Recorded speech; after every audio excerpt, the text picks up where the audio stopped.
Hello friends, welcome back to our channel. ఈరోజు వీడియోలో టెంకాయ వాసన వస్తే కుళ్ళిపోయినా కూడా బయటపడేస్తాం కదా, అది ఉపయోగించుకొని ఏ విధంగా ఇంట్లోనే కొబ్బరి నూనెను యూజ్ చేసుకోవచ్చు అని నేను ఈ వీడియోలో చూపిస్తున్నాను. ఈ వీడియోను స్కిప్ చేయకుండా లాస్ట్ వరకు చూడండి.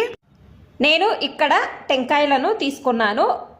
ఈ టెంకాయలు పగలగొట్టినప్పుడు వాసన వస్తుంది, అందుకే నేను ఈ టెంకాయలను తీసుకున్నాను.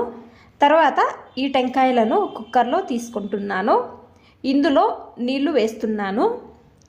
వేసిన తర్వాత స్టవ్ ఆన్ చేసుకొని గ్యాస్ పైన పెట్టి ఒక 2 విజిల్లు వేయించుకోవాలి. ఈ విధంగా కుక్కర్లో వేసుకొని మనము విజిల్ వేయించడం వలన కొబ్బరి అనేది తొందరగా సపరేట్ అవుతుంది. నేను విజిల్ అనేది వేయించుకున్నాను. చల్లగా అయ్యేంత వరకు వదిలేస్తున్నాను. చల్లగా అయిన తర్వాత ఈ టెంకాయలు నేను చాకుతో ఈ విధంగా సపరేట్ చేసి తీసుకుంటున్నాను. వీడియోలో చూపిస్తున్నాం కదా, సేమ్ ఈ విధంగా మనము చాకుతో ఈ విధంగా అంటే చాలు, బాగా నీట్గా సపరేట్ అవుతుంది. నేను ఇక్కడ టెంకాయలను సపరేట్ చేసుకున్నాను కదా. తర్వాత ఈ విధంగా నేను వీడియోలో చూపిస్తున్నాం కదా, సేమ్ ఈ విధంగా చిన్నగా కట్ చేసుకోవాలి. నేను చాకుతో అంతా కూడా కట్ చేసుకొని మీకు చూపిస్తున్నాను, చూడండి.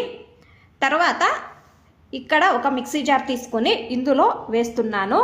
3 భాగాలు చేసుకోవాలి.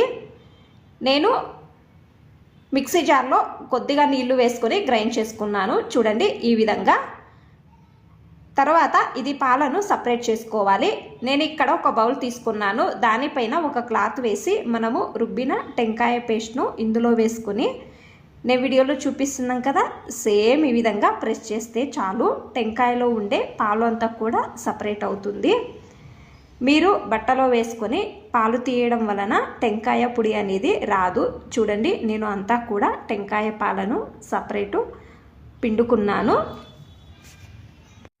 నేను మీకు టెంకాయ పాలను సపరేట్ చేసుకొని చూపిస్తున్నాను, చూడండి. తర్వాత స్టవ్ ఆన్ చేసుకొని గ్యాస్ పైన ఒక బాండ్లీ పెట్టాను. బాండ్లీలో పాలను వేస్తున్నాను. గ్యాసు హై ఫ్లేమ్లో పెట్టుకోవాలి. తిప్పుకుంటూ రావాలి. ఒక 10 నుంచి 15 నిమిషాలు వదిలేయండి.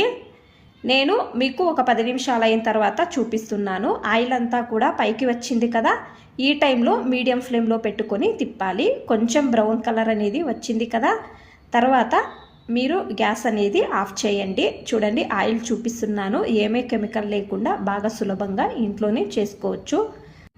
నేను ఇక్కడ చల్లగా అయిన తర్వాత స్టెయినర్ సహాయంతో వడగడుతున్నాను. చూడండి, ఈ విధంగా స్మెల్ అనేది చాలా బాగా ఉంటుంది. ఖచ్చితంగా ట్రై చేయండి మీరు కూడా ఒకసారి. ఈ వీడియో ఇష్టమైతే ప్లీజ్ ఒక లైక్ చేయండి. ఇంకా ఎక్కువ మంది నా ఛానల్ని సబ్స్క్రైబ్ చేసుకోకుండా చూస్తున్నారు, ప్లీజ్ సబ్స్క్రైబ్ చేసుకోండి. Thanks for watching. ధన్యవాదాలు.